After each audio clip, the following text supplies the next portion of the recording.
This one is dedicated to each and every one of you who appreciate a great glass of wine. You know what I mean? It's Monday. Let's raise a glass to the beginning of another week. It's time to unscrew, uncork, or saber a bottle. And let's begin exploring the wine glass. Today, we return to Winephabet Street with more burning wine questions. We had so many questions that we had to break them up into 2 episodes.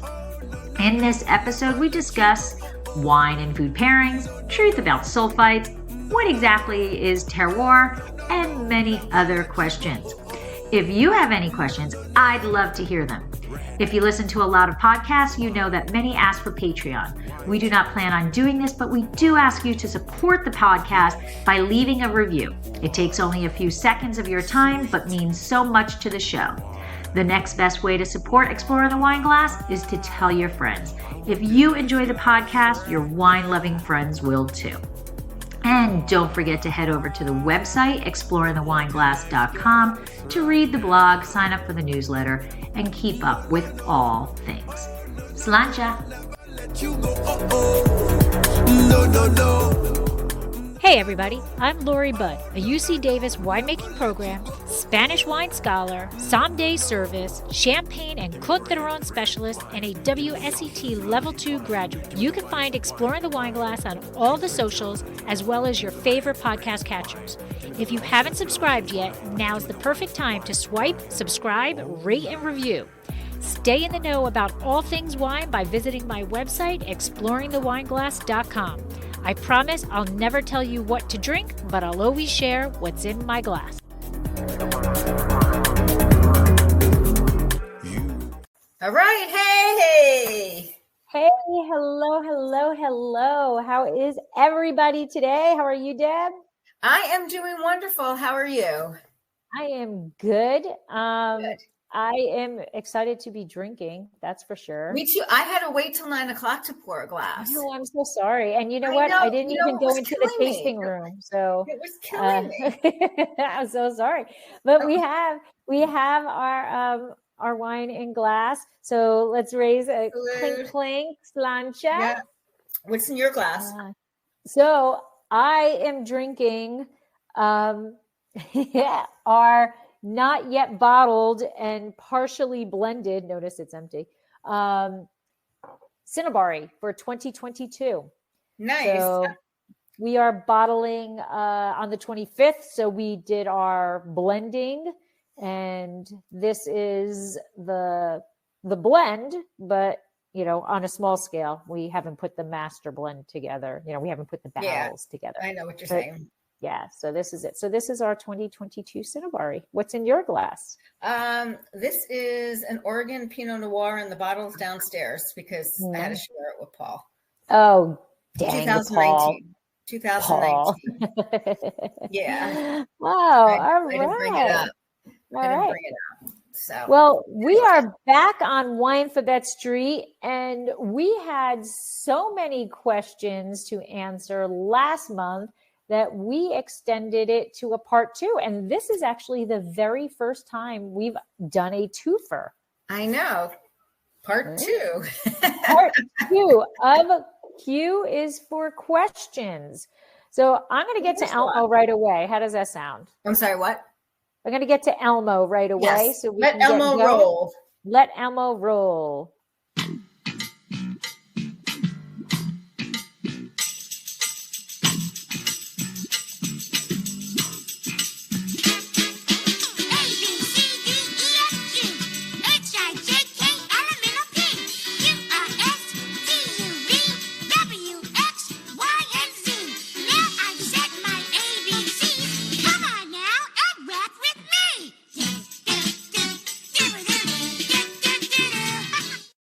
Debbie Gia Quindo. I am the Hudson Valley Wine Goddess. I'm known as the Hudson Valley Wine Goddess.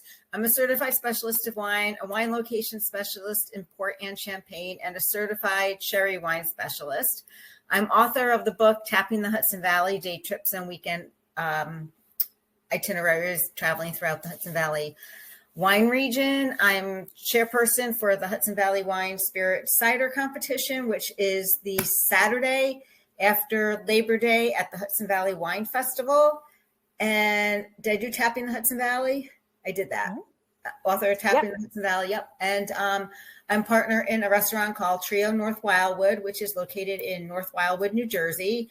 And with fingers crossed, we're going in front of the planning board May 15th to get a variance so that we can have a liquor license and have an awesome effing wine list, something that will be unlike any wine list down at the Jersey Shore. It'll be creative. It will not be, heavy on the California. There'll be wines that I will be able to introduce people to, a lot of Winephabet Street wines, and educate people. And I don't know if I've got anything else going, but whatever it is, I'm sure somebody will tell me.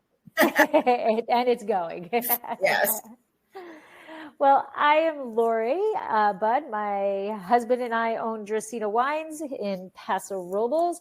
Our tasting room is located in downtown Paso, right on the corner of 13th and Pine. So come on and give us a visit.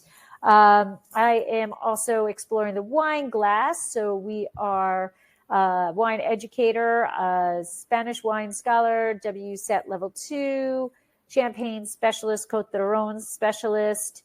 And I am leading an educational seminar the beginning of May on Monastrell. We are going to be comparing Paso Robles Monastrell to Spanish.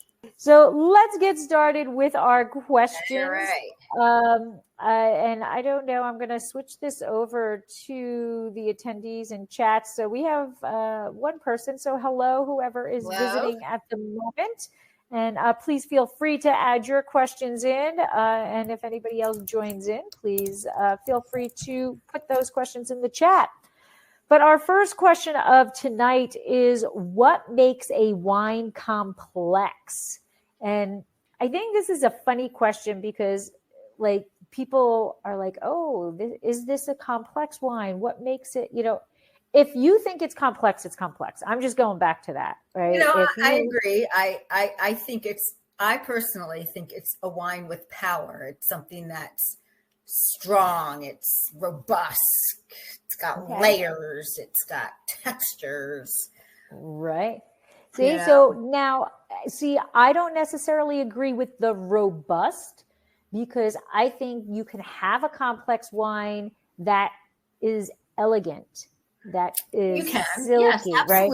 So, but the layers, that's what I think is what makes it complex. So we have other terms that are called primary, secondary, and tertiary. Mm-hmm. And I think that a complex wine has those in there to some degree. So a primary flavor or our aroma is from the grape itself. These are things that are ingrained into that grape, and it's just what comes out of that grape. And that primary can be different from vintage to vintage, right? But great, Cabernet Franc has specific primary characteristics, right? The graphite, it's usually a darker fruit. Lavenders, things like that, right? Viognier has the white flowers, right? Those are primary. Secondary are things that happen during fermentation. So after the yeast get in there and they are going to start eating up that sugar, then we get other flavors and aromatics that come out because of something that the winemaker did. So either, the yeast have done it, or because of the barrel, we get vanilla or something like that. That's secondary.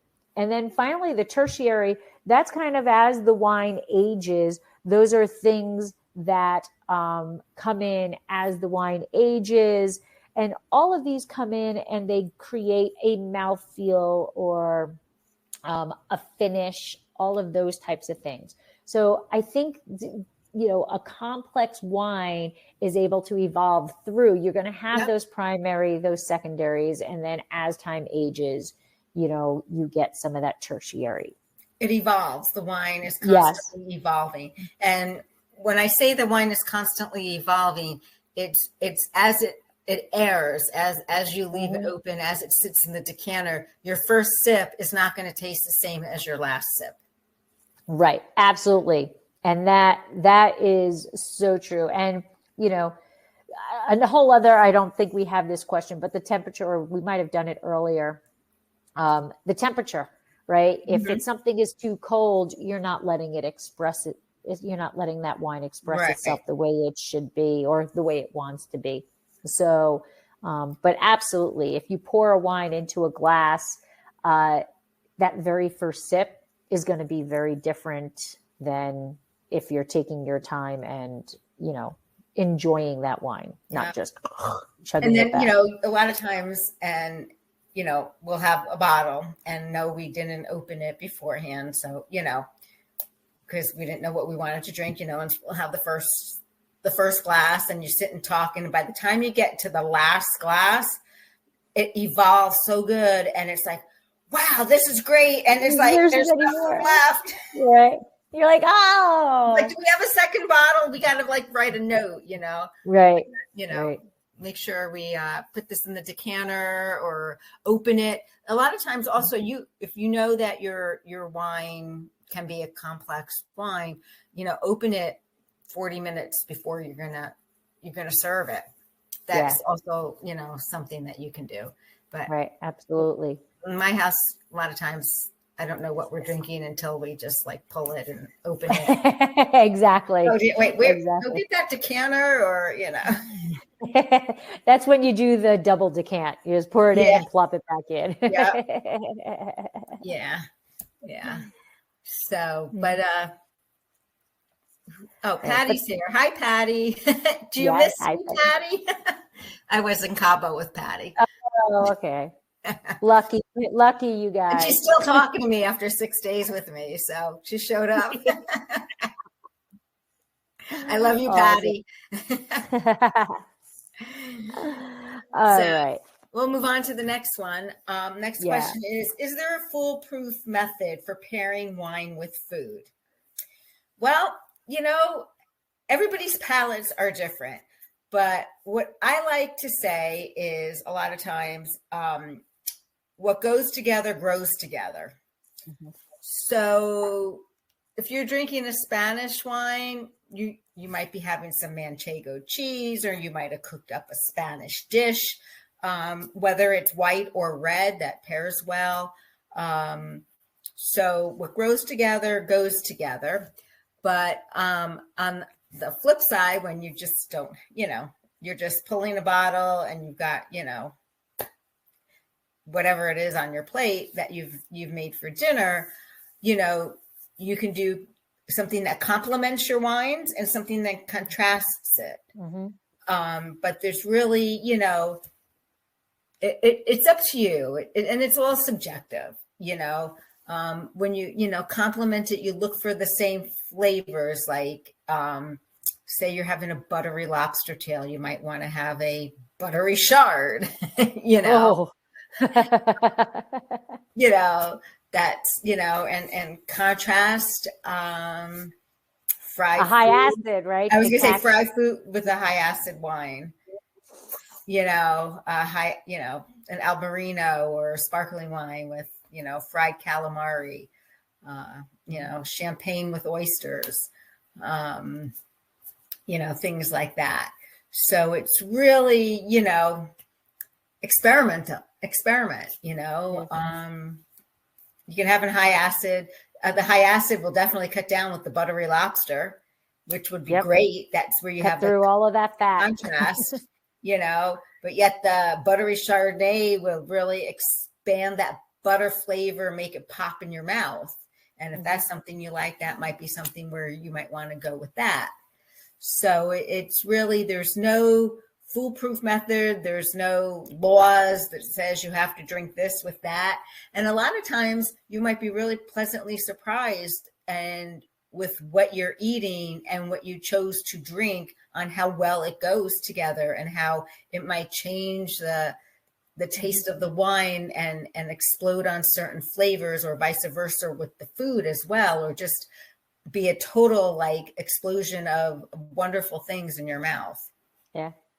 You know what I think is always an interesting thing? You always see in romantic movies or whatever, people are drinking wine and chocolate, having chocolate and wine. And that is a very difficult pairing.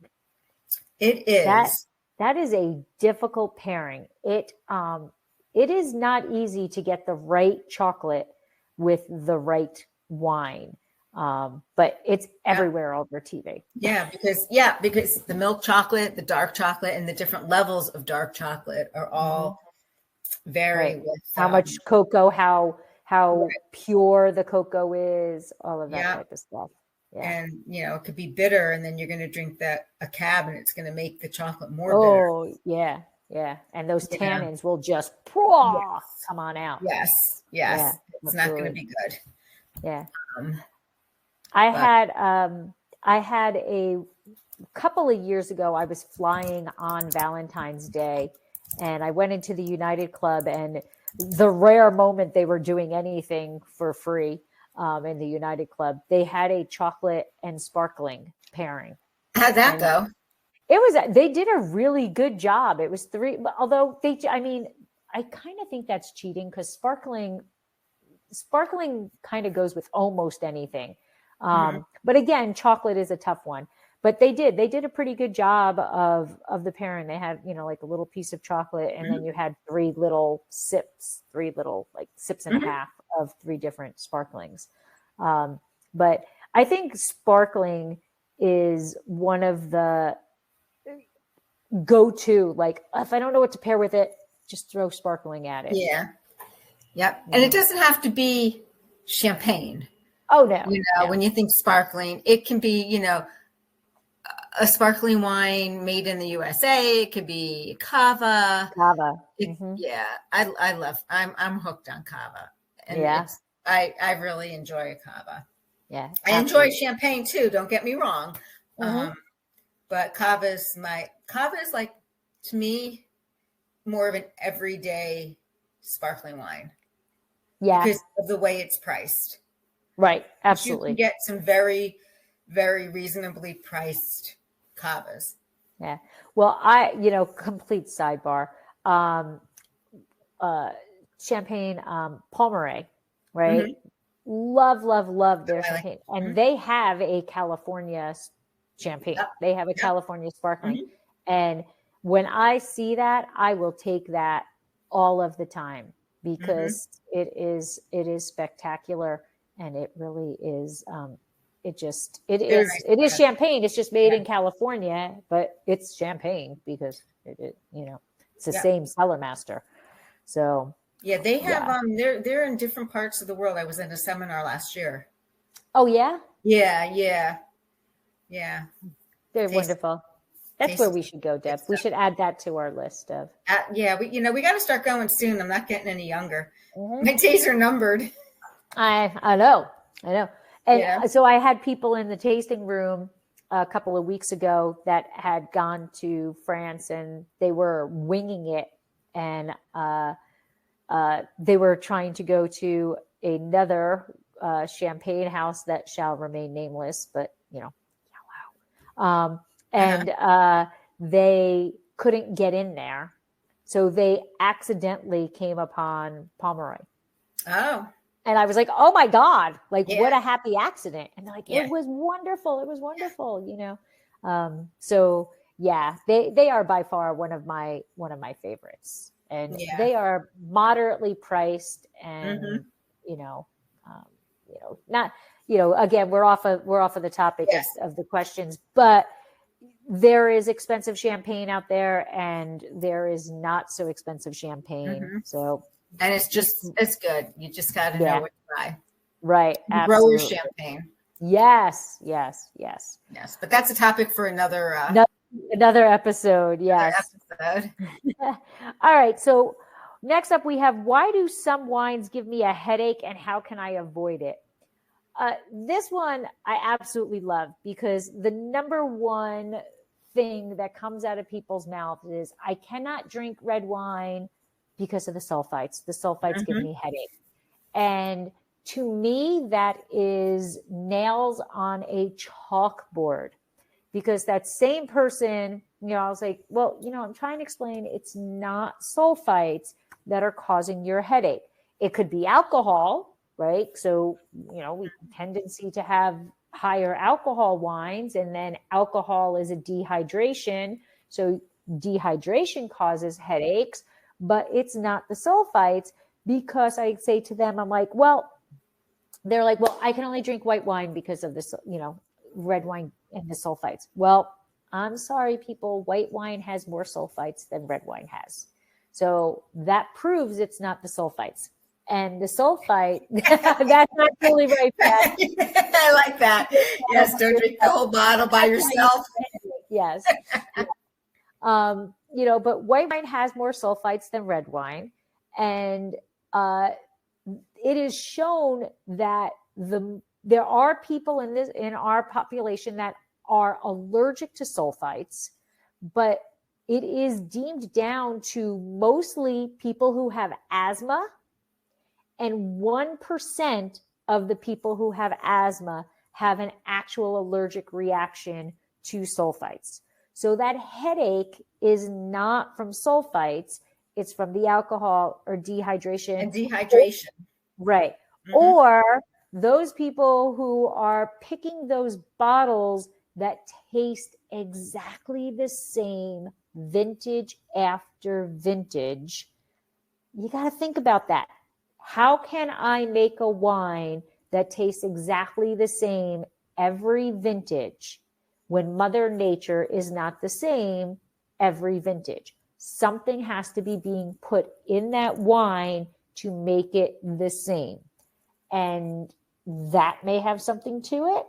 But if you are allergic to sulfites, then you are not eating ketchup, you are not having orange juice, you are not having any dried fruits, because all of those products have significantly more sulfites in them than a red wine does. Yeah. So hydrate.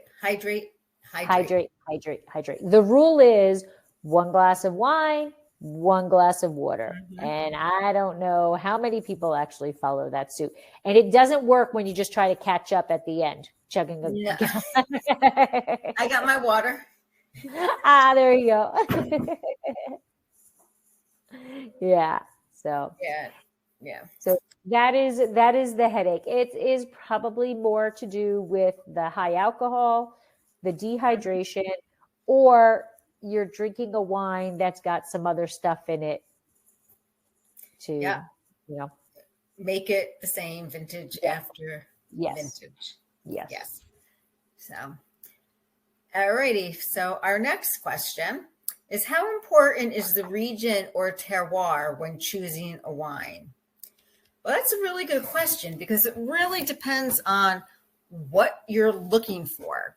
And you also, as you were saying about wine being made the same every year, if you're looking for a California Cabernet Sauvignon, you're not going to be happy if you pick up a New York Cabernet Sauvignon, because they're grown in 2 completely different climates, completely different soils. So, some believe that the terroir accounts for the natural environment, the viticultural sites, the soil, the topography, the micro and macro climates. But, winemaking, you're not going to get the same from one region to another. Mm-mm. Because all of that terroir, which when you're talking about it, the soil, the weather, the rootstock, all of that comes out in the glass. Yep. So a Sauvignon Blanc, if you take a Sauvignon Blanc from New Zealand, a Sincere, which is a Sauvignon Blanc from France, a Sauvignon Blanc from the North Fork of Long Island, and a Sauvignon Blanc from California, you're gonna be all over the map with your acidity, with your flavor profile, because it's the same grape. Yes, it's the same grape. And each grape is known for certain flavors, but it's what's in the soil and what is in the environment, the weather, the heat, the coolness that brings out those flavors in the wines. So, terroir, it is important. It is really important. And, find the terroir if you like, I have a friend, and I use Anne as a guinea pig a lot because she only drinks New Zealand Sauvignon Blanc. Okay, that's all she drinks. When we were in Italy, we were staying at this farmhouse, and kind of up a hill, and below there was a winery, and we happened to go in there. We got Vernaccia. Well, Anne liked Vernaccia, but that was it. She drank the Vernaccia. I think we ended up buying a case when all said was done. But drank it that night and had a headache the next morning. No headache. You drank whole case. Nobody was allergic to sulfites. But she was like surprised that she liked that. Has she drank that since? Probably not, because she only drinks Sauvignon Blanc from New Zealand. Very specific palate. Yeah, and she likes the terroir. She likes whatever the soils are. She likes that really high, acidic wine. Where Sancerre is the same grape, grown in a different climate, different soils.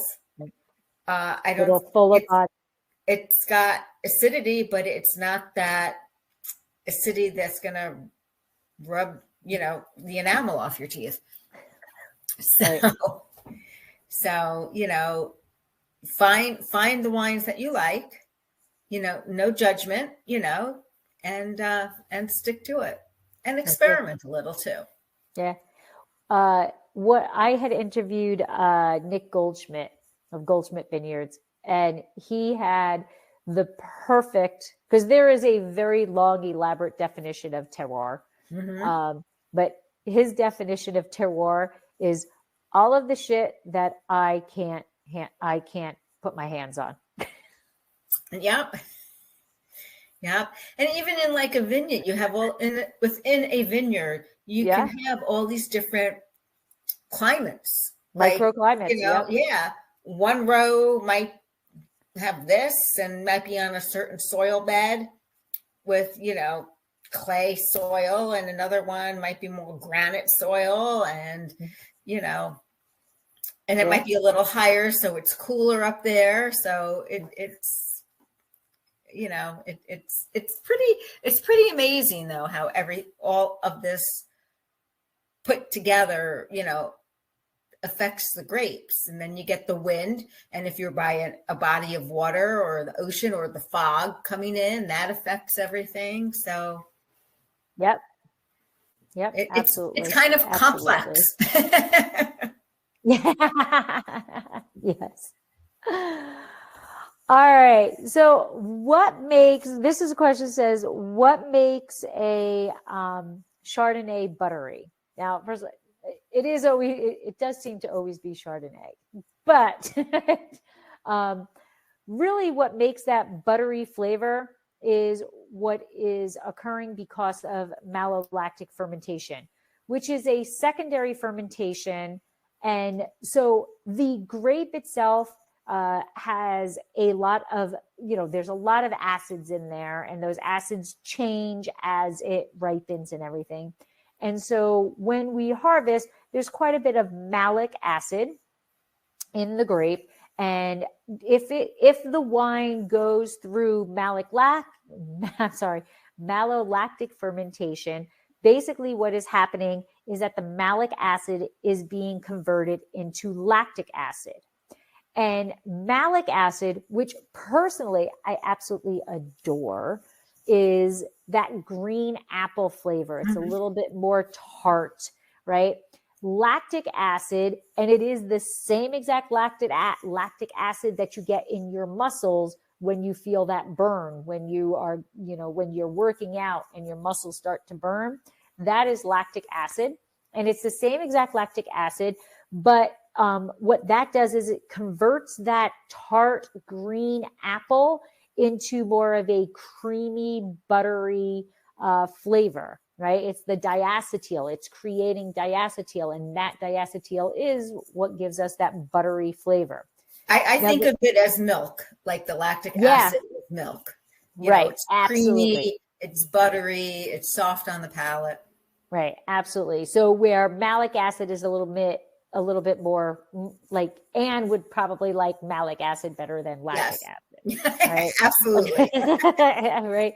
But the lactic acid, the interesting thing, to geeky people like me, the interesting thing is, even though it's called malolactic fermentation, it technically is not a fermentation, because by definition, fermentation is the yeast are eating and releasing alcohol and carbon dioxide. And malolactic fermentation is done by a species of bacteria. It is Enococcus eni, and there's other lactobacilli that can go through this process. And basically what they do is they are eating the malic acid and they are converting it into the lactic acid. And that byproduct is that diacetyl that gives us that buttery flavor. What it also does is changes that mouthfeel from a tart, wake up your palate, to a mouthfeel that coats your palate. So it feels like a fuller bodied wine on your palate. But again, it's technically not a fermentation because it's not using yeast, which is a fungus. It's using bacteria. So there's the difference. And now a word from our sponsor. Did you know that Dracaena Wines has a wine club? We named it the Chalk Club. Draco is on our label, but Vegas was getting a bit jealous, so we decided he deserved to be our wine club spokesdog. In Las Vegas, betting chalk means that you are betting on all of the favorites, and we're gambling that once you taste our wines, we will become one of your favorite wineries. The club is simple yet a bit different than most. We don't ask for a lot of commitment like others do. Choose between 3 tiers, the Sweet 16, where you will receive 3 bottles twice a year and get 15% off all orders. Sign up for the Elite 8 and get 20% off all orders and receive 4 bottles twice a year, or make it to the Final 4 and receive 6 bottles twice a year, as well as receiving 25% off purchases. All tiers receive discounted shipping, are customizable, and are eligible for unlimited referral bonuses. Add $15 to the bank for each person you refer. Head to www.dracaenawines.com to use the link in the show notes to find out all the Chalk Club has to offer and to sign up. We've stocked the odds so that you can get our award-winning wines without breaking the bank. Okay, the next one up is why do you call some wines by region and others by grapes? And that's really a good question. And I think it gets tricky because every country has a different system for which they use to classify wines, including everything from what grapes are used in the bottle, what they can actually grow in that area. So generally speaking, though, most old world bottles are labeled by region, and new world bottles are labeled by varietal, by the grape. So you'll have, Cap Franc, Chardonnay, where you'll have in France, Sancerre, Loire Valley. And it's kind of like you have to know what grows in those areas. Burgundy, it's a white Burgundy. Well, you have to know, what grows in Burgundy? Chardonnay. Loire Valley, Chenin Blanc and Sancerre. And in situations like France, it's I don't want to say dictated, this is what you grow here, but pretty much it is. It's dictated. You can grow, in the northern Rhone, you have Syrah, but you can have Roussaine and Marsanne, but that's it. Southern Rhone is different. So it's interesting. It can be confusing. Chianti is Sangiovese. You just have to know, I didn't know, before I started getting involved in the wine world decades ago, Chianti, but no, it's the Sangiovese grape, and then you have the Nebbiolo grape, and, it's right. And then you have the Barolo, Barbaresco, right? And the difference of that and the way it's grown and how it's aging and all. Yeah, aged and everything. But it's the same grape and it's two different price points. extreme different price points. But, think, old world and region and new world as varietals. Yeah.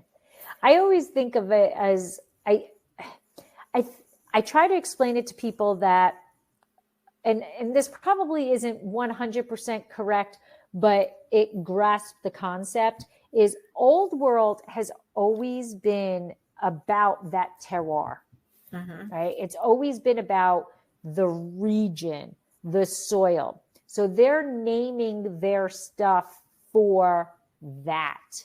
Where New World is like, look at me. So we're naming it after the grape varieties, right? And if you look at labels, right, the old world, then the winery isn't necessarily the highlight of that label. Where New World, the winery is the highlight of the label. And then somewhere on there is the grape variety. Right. But also what I think is interesting is old world, that's all they grow in whatever that region is, like Burgundy. That's all they grow there, except for the one area where they grow Sauvignon Blanc. But they're not going to grow Chardonnay in the Loire Valley. Right. Could they? Probably. Right. But they're regulated. They can't Yes. call certain things. We don't Right. have regulations here. No, and wild west. yes, in the States, if it grows well, Yep. thumbs up, bottle it, sell it. And the same thing with like Australia, New Zealand, Argentina, Chile. Yep. I had somebody come in yesterday, and it was this cute younger couple, and the woman asked, "Are there any grapes that can't grow here?" And I'm like, "Oh, well, that's a loaded question. Like that, like, are you asking like we can't grow them, or are you asking do we not grow them?" Right? I was like, so each grape variety, I think the reason why those areas are so specific, like the Loire Valley with Chenin Blanc, right? Is that Chenin Blanc grows well there. It's got the silt soils. It is a cooler climate. It's got the water because of the Loire River. So it's got the climate that comes in and is that influx, from the river. That's what Chenin Blanc likes. So can I grow Chenin Blanc in Arizona? Sure. Will it be good?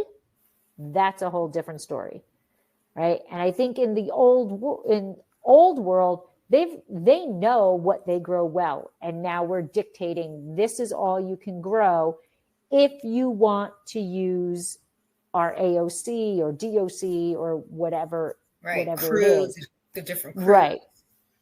Right. They know what grows well, and we're going to stick to that if you want to use the regulations. But the winemakers are more than they're able to grow other grape varieties.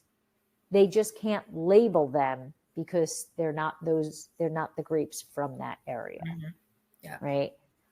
But yeah, you pretty much can grow anything you want. Will the grape be happy there? That's a different story. Yeah, because certain grapes grow well within certain types of soils.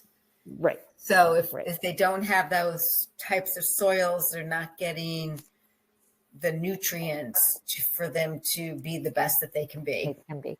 Right. Absolutely. Absolutely. All right. So next up we have, what the heck is an orange wine? I love this question. So orange wine is basically a rosé from a white grape. So a rosé is a wine that is made from a red grape, but it spends very little time on skins. So the winemaker is going to keep track of how much time it spends on the skins, because keep in mind that the color in your wine comes from the skins mostly. And that's the same with a white grape as a red grape, right? So typically, the rosé, we spend a little bit of time on the skins and we get that pretty pink color. The longer it stays on the skins, the darker the color. But it's the same for a white grape also. So an orange wine is made in the same process of that, versus typically a white wine is going to come into the winery and get pressed off the skins immediately, right? We're going to get them off of those skins. Where an orange wine is going to come in and it's going to allow skin contact with those white grapes, going to allow the skin contact, and then it's going to give off that orangey hue, depending on how long it stays in contact with the skins, right? So the longer it stays in contact, the more orange darker the wine is. It's going to be. The other thing is that the skins are going to give off tannins. So an orange wine is going to have more tannins to it than if it was processed as a white wine. So that's kind of like a brain twist off, right? Because you're not expecting a lot of tannins in a white wine, but in an orange wine, because it spent time on the skins, it's going to have some tannins. So again, you're going to get some of that drying sensation on your gums. You're going to get a whole different mouthfeel because of that skin contact. But that is all an orange wine is, and it's an acquired taste. I was thinking the same thing. It's an acquired taste. Right? Because again, I think it's because it's a brain F, I think like when we did the episode with Craig and True Vineyards, my first orange wine that I tasted was his first orange wine that he made, which was not very good. But when we tasted his wine, here it was years later, they honed in on the practice of it. Right. And I think that's really, the winemaker has to hone in on the practice of making orange wine and what they want to achieve, similar to a rosé. And, because you're going to still have the nuances of that white wine. And then you're going to have the skins and the seeds exhibiting some other contrasting flavors to, in that glass as well. Right. And on the sidebar of that, you can make we made a Blanc de Franc, right? I can't wait to taste it. Oh my God, I can't wait for you to taste it. We made a white wine from a red grape. So there's so many things that winemakers can do, right? And in that aspect, even though it was a red grape, we treated it like it was a white wine. Came into the winery and pressed immediately, lots and lots and lots of gentle press so that we didn't really get that color into it, into the juice, right? So we can have a white wine. We can have from a white grape, we can have a white wine or an orange wine. From a red grape, we can have a red wine and a white wine, and we can have a rosé. So there's lots of things that we can do all in the winery, in the magic behind the scenes of the winery. That's right. And it's all just figuring out what they want to do with those grapes. Yep. Yeah. But it all is the skins. That's the important point. Yeah. It's all about the skins. Got to do one of those. It's all about the skins. Yeah. Oh, that would be a good TikTok video. Yeah. The grapes, the different grapes. All right. The next question is, can I return a bottle of wine I ordered at a restaurant? Well, you can absolutely return a bottle of wine that you order at the restaurant if it's bad. And I'll go into that a little bit more in depth. But you cannot return it if you just don't like it or it wasn't what you thought it was. Because the restaurant's opening it for you. You chose it based on, whatever your preferences are. And okay, it's a Cabernet Sauvignon, and it might not be up to your, liking. Standard. That's it. Standard, but it is a cab. It might have been an off year. It might have been a rainy year. They might have had to pick the grapes early. There's a lot of different things that go into what makes, the wine. So maybe it was a little thin, but it was good. It wasn't bad.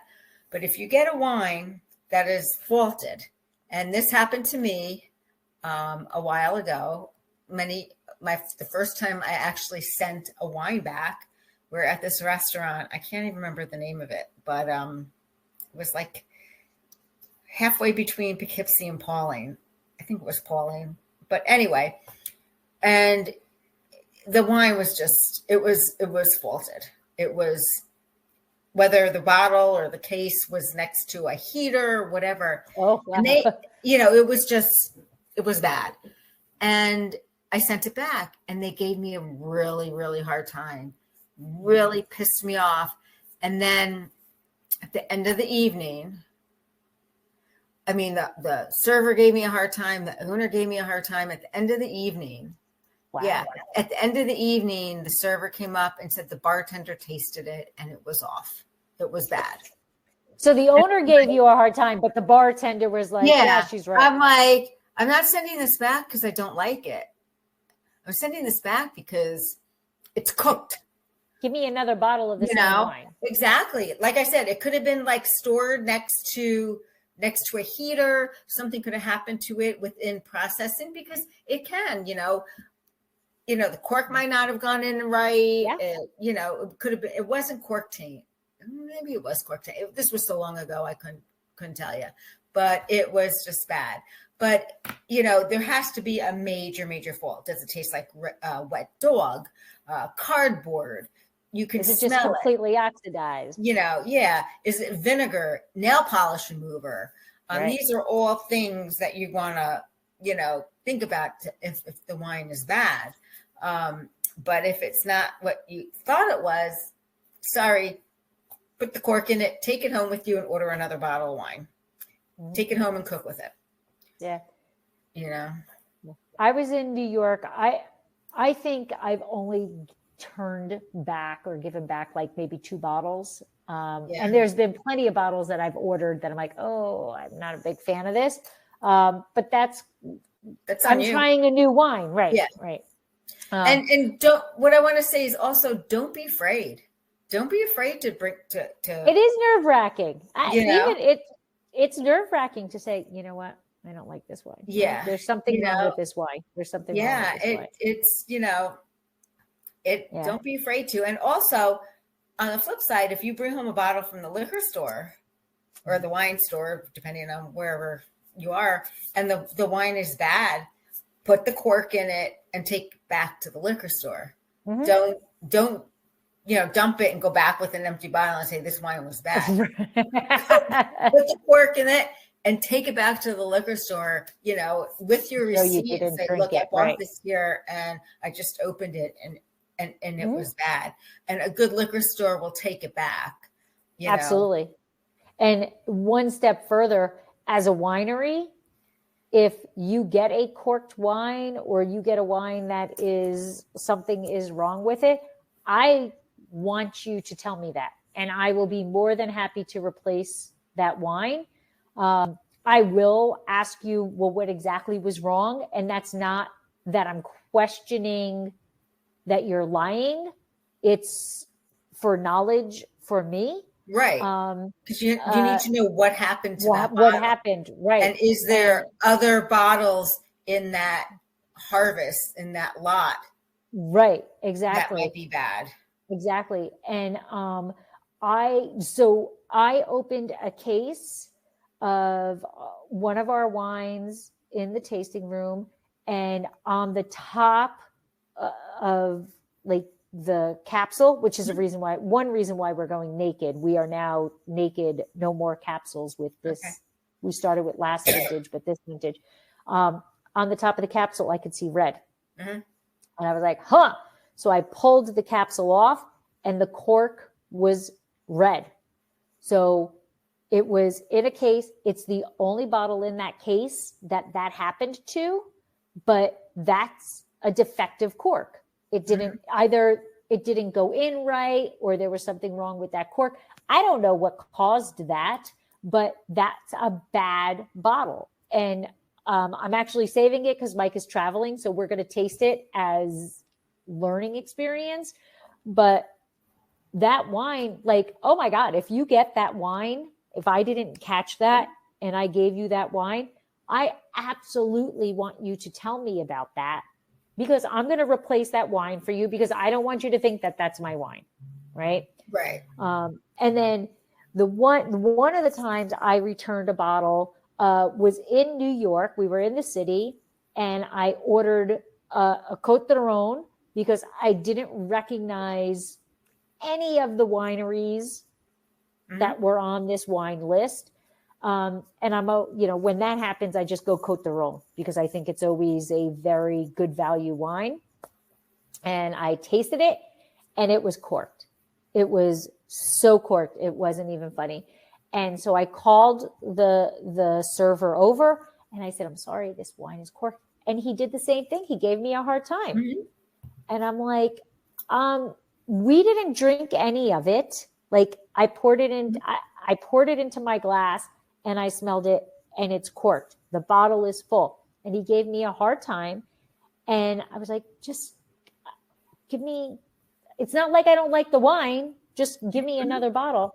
And he went back behind the bar and I watched him and I could tell he was like, rah, rah, rah, about this, this female here who thinks whatever. And then the person he was talking to came over and said, I'm very sorry. That bottle absolutely was corked. Here isn't, are you okay with another bottle of that? I'm like, absolutely. That's the wine I wanted. It's just as corked. So in all honesty, even if it wasn't corked, the proper server should have just said, I'm very sorry about that, and give you another bottle of the same wine, But yes, return if it's faulted. If you just don't like it, that's well. On you. That's on put you. Put it in your notes that you don't like that winery's wine. Yes. And that's it. Yep. Absolutely. Yep. All right. We have our last question of the night, unless we get something in our chat there. Yeah, that has a question. Yeah. Should I pay attention to wine ratings? So this is the debate of all debates, right? Right? Why do wineries submit wines to be rated? What's the big deal about a rating? Should I pay attention to it? So on one end, it is absolutely fantastic to send your wine in and get a fantastic rating. That is wonderful for the winery. However, here's my tip. you have to pay attention to who is doing the ratings, because as Debbie talked about on that very first question tonight about the palette, right? Your palette is your palette. So the key is finding a reviewer or finding somebody who is giving those ratings that has the same palette as you do. So if somebody gives a wine 95 points, it is completely subjective, right? So one person may give this wine 95 points. One person may give it, 91 points. Both are great scores. Both are going to be happy. That winery is going to be happy with those points. Obviously 95 is much better, but they're both excellent reviews. However, that's subjective. So if you're following somebody who doesn't have the same palette as you do, even though they rated it 95, 99, you're not going to like it because that person doesn't have the same palette as you do. So the key to following ratings is to find somebody who likes the same wines that you like. So follow somebody. If they say, yes, yes, yes, this is a great wine, go out and grab it, taste it. If you don't like it, leave that person and follow somebody else's wines, ratings, until you find somebody that gives a wine a good score that you also think is a good score. And then in that case, that's the person you want to follow in terms of giving wine ratings. Because wine is subjective and everyone's palates are different. Yep. I remember this one time I went into the liquor store by my house in New York, and I said to the manager, Joe, so what do you got good in here? What'd you get recently? I want to try something new. So I got this wine. It's rated 92 points. It's pretty good. I got it home. I bought it, got it home. Oh my God. It was overcropped California, something or other. It was like, oh my God, we cooked with it, so, just because it's rated 93, 95 doesn't mean that it will be rated 93 and 95 in your palate. Absolutely. Absolutely. So just, read the back of the bottle, see if you can decipher if you think you're going to like it. Do find, if you really want to do the ratings, find somebody who has a similar palette. Yep. I think that's a very good tip. Because there's very famous reviewers out there that have a very different palette than I have. And then I use them in that method also. So if they rate a wine as like 98 or 96, whatever, I don't buy that wine, because if they really liked it, I know I'm not going to like it. Right. But if they rate something like a 90, right, then I'm like, oh, okay, he really wasn't a fan of that. Or an 89, he really wasn't a fan of that. Then you're going to like that. I'm going to like that. So, it's the fun of wine, of learning what you like and what you don't like and experimenting. The adage is, to learn about wine, you need to drink wine. And take advantage of the tastings that are in your liquor stores, in your restaurants, the wine dinners. Like, we're going to legally now be able to have wine dinner. Well, I shouldn't say, providing we get the variants, we'll be able to. Right. And take advantage of that. Learn about different wines, especially in the liquor stores when they have the reps there pouring the wines. Sometimes it's the winery owner, sometimes it's the winemaker that comes in, but definitely, take advantage of that and taste the wines. And if you don't like it, doesn't matter. And if you like it, you're going to go home with the bottle. And, now you're the newest, biggest fan of that particular winery. So that's how you learn what you like and what you don't like about a wine. Yep. So get a wine getting 98, 99, even 100 points, you may not like. So it's all, the important part is knowing your palate and finding people.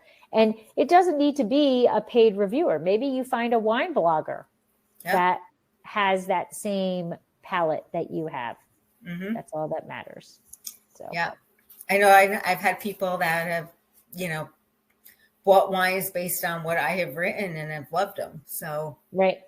Yeah. Mm-hmm. Absolutely. So I think that's about it. That is it. That's it. So that is the end of questions. Yes. But we have some exciting news about our next episode. Next month, we're talking about the Dracaena grape. If I pronounce that correctly, it's a grape from Georgia, if I'm not right, it's from Georgia. And we're going to have Megan Frank from Dr. Constantine Frank Vineyards in the Finger Lakes as our guest.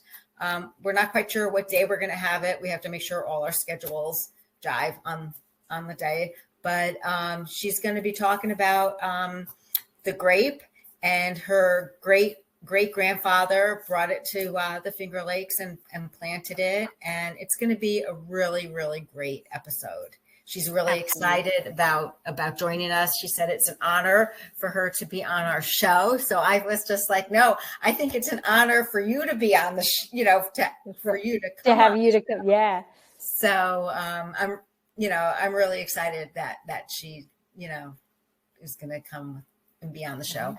And it's going to be a great show because there's a wealth of information that just is from, Dr. Frank.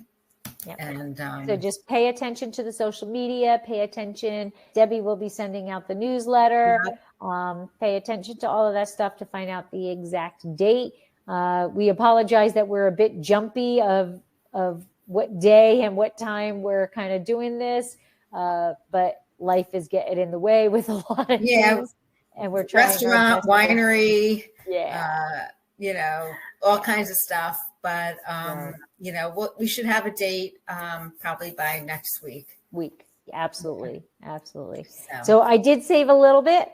I drank all mine. Oh, all right.